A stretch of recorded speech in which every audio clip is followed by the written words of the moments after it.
ನಿರ್ದಿಗಂತದ ಉತ್ಸವ. ರಂಗಭೂಮಿ ಬಗ್ಗೆ ಮಾತಾಡ್ತಾ ಒಂದು ಕಾಲದಲ್ಲಿ ನಮ್ಮ ಉತ್ತರ ಕರ್ನಾಟಕ ರಂಗಭೂಮಿ ವಿಜೃಂಭಿಸ್ತಿತ್ತು, ಈಗಲೂ ವಿಜೃಂಭಿಸ್ತಾನೆ ಇದೆ. ಆದರೆ ಹಲವು ದಶಕಗಳಿಂದ ಒಂದು ಸ್ವಲ್ಪ ಬೆಂಗಳೂರು ಕೇಂದ್ರಿತ ಆಗಿದೆಯಾ ರಂಗಭೂಮಿ ಅನ್ನೋದು ಅಲ್ವೇ?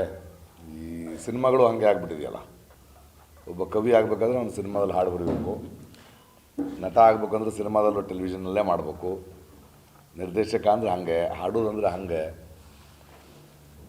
ಅದು ರಂಗಭೂಮಿ ಭಾಳ ಜೀವಂತವಾದದ್ದು.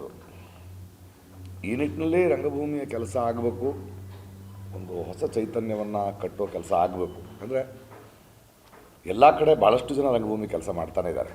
ನಿರ್ದಿಗಂತ ಈಗ ಮಾಡ್ತಾ ಇರೋದೇನು ಹೊಸದೇನಲ್ಲ. ಅಲ್ಲಲ್ಲಿ ಗರುಡವ್ರು ಇರ್ಬೋದು, ಸವಿಲ್ ಇರ್ಬೋದು, ಮಹಾದೇವ್ ಇರ್ಬೋದು, ಅಥವಾ ದಕ್ಷಿಣ ಕನ್ನಡದಲ್ಲಿರ್ಬೋದು, ಎಲ್ಲ ಕಡೆ ಇರ್ತಿದ್ರು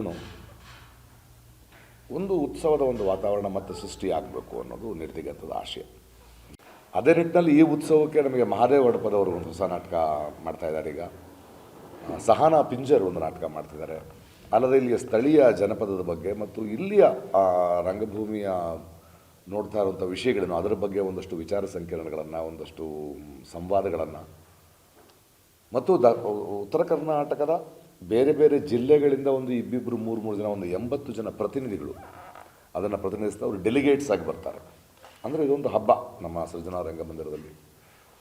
ಸಾಕಷ್ಟು ಜನ ಬರಹಗಾರರು ಬರ್ತಿದ್ದಾರೆ, ಸಾಹಿತಿಗಳು ಬರ್ತಾ ಇದ್ದಾರೆ. ರಂಗಭೂಮಿ ಹೀಗೆ ಕೂತ್ಕೊಂಡು ಒಂದು ಉತ್ಸವವನ್ನು ಮಾಡೋ ಒಂದು ಪ್ರಯತ್ನ ನಿರ್ದಿಗಂತದ ಈ ಉತ್ಸವ. ಇದು ಧಾರವಾಡದಲ್ಲಿ 22ರಿಂದ 25ರವರೆಗೆ 4 ದಿನ ಉತ್ಸವ ಆಗುತ್ತೆ. ಇಲ್ಲಿಂದ ನಾವು ಮಂಗಳೂರಿನ ಉತ್ಸವ, ಅದು ಮಂಗಳೂರಿನಿಂದ ಬೇರೆ. ಇದಕ್ಕೆ ಒಂದು ಪತ್ರಿಕಾಗೋಷ್ಠಿ ಮಾಡಬೇಕಿತ್ತು.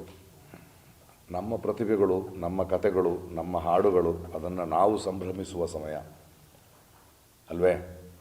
ನಮ್ಮ ಉತ್ತರ ಕರ್ನಾಟಕದ ಪ್ರತಿಭೆಗಳು ಸಂಭ್ರಮಿಸುವ ಒಂದು ಸಮಯ. ಒಂದು